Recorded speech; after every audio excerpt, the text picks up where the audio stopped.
Hai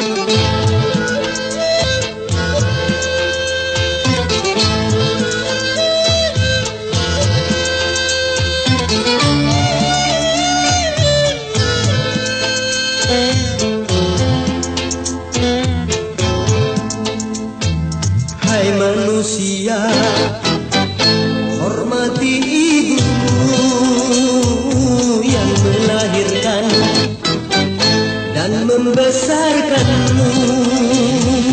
Darah dagingmu dari air susunya, jiwa ragamu dari kasih sayangnya. Dialah manusia satu-satunya yang menyayangimu tanpa ada batasnya.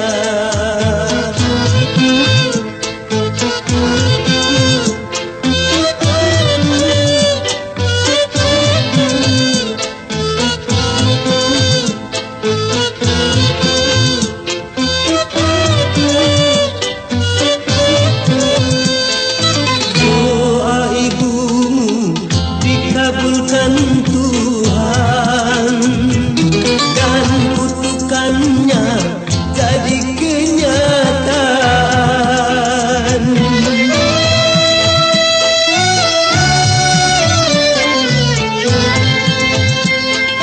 Ridho ilahi karena ridhonya, murka ilahi karena murkanya. Bila kau sayang pada kekasih, lebih sayanglah pada ibumu. Bila kau patuh pada rajamu, lebih patuhlah pada ibumu. Bukannya gunung tempat kau meminta, bukan lautan tempat kau memuja, bukan pula dukun tempat kau menghibah, bukan kuburan tempat memohon doa. Tiada keramat yang ampuh di dunia selain dari doa ibumu jua.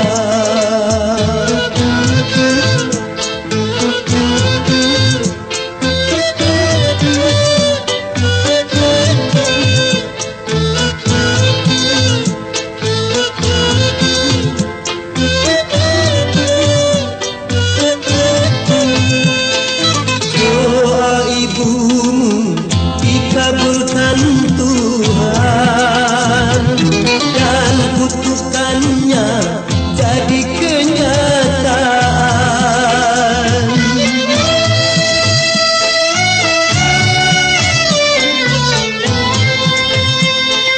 Ridho ilahi karena ridhonya, murka ilahi karena murkanya.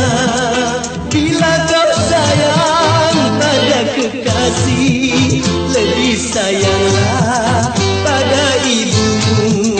Bila kau patuh pada rajamu, lebih patuhlah pada ibumu. Hai manusia, hormati ibumu yang melahirkan dan membesarkanmu. Darah dagingmu dari air susunya, jiwa ragamu dari kasih sayangnya.